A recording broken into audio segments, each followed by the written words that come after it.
interest and remuneration to the partners. Now let us see if a partnership firm, okay, and this case specifically deals with that of a partnership firm where payments are being made to partners. Okay, so let us say there is a partnership firm PF and it has three partners A, B, C. A and B are working partners and C is a sleeping partner. Right? With this background in mind, let us now see what does the provision say. And this partnership firm is making some payments in the nature of interest, remuneration, etc. to these partners. Right?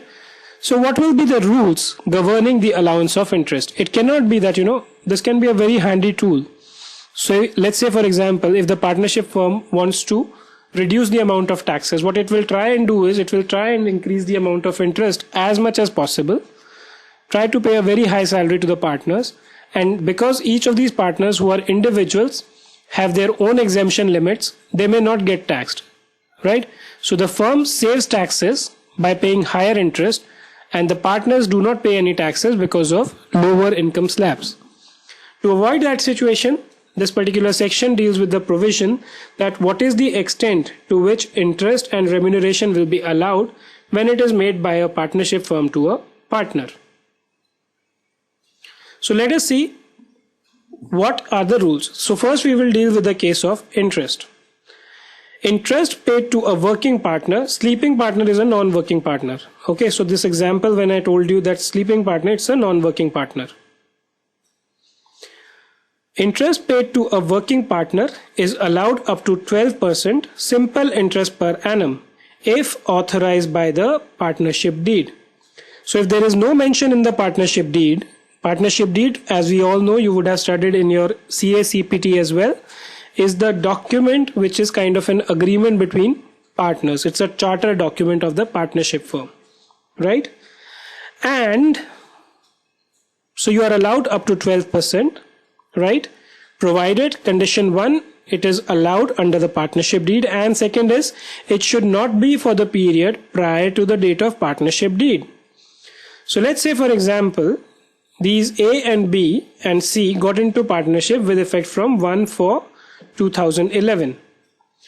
If the partners say that we will allow interest even for, let's say, January 1 to March 31, which is the date of interest is before the date when partnership deed come into existence, that will not be allowed, right?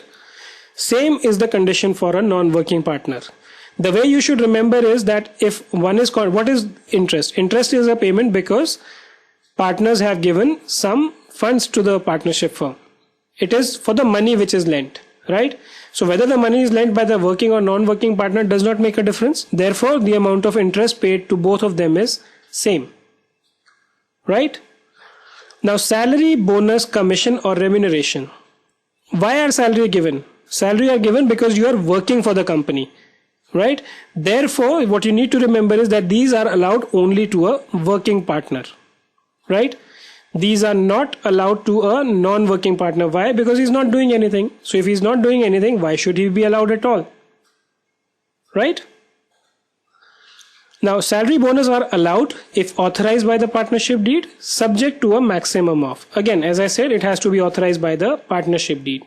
But the maximum amount which is paid is first 300,000 of book profit, or in case of loss, rupees 150,000 or 90% of book profit, whichever is more. Second, 60% of the balance book profits. Now, book profit means what? That I have explained here, right? We'll just see it in a short while. So basically, depending on the amount which you have as the book profits, the amount of deduction increases or decreases, right? Then, what are the conditions for salary? We'll take one practical question on this part. And I will explain to you the workings for this, right? Condition for salary: payment should be authorized by the partnership deed and should be made only to working partners. It should be for period falling after the date of partnership deed. These conditions are the same which were there for interest also. Interest to representative partner, right? Interest to a partner where he is acting in a representative account capacity will not be taken into consideration for section 40B, right? Again, simple, doesn't require explanation. Book profit means income under the head PGBP increased by the remuneration to partners where such remuneration has been deducting while computing net profit. So let's say, for example, your PGBP income stands at 100,000, okay, and in computing this you had actually deducted salary to partners amounting 50,000, right?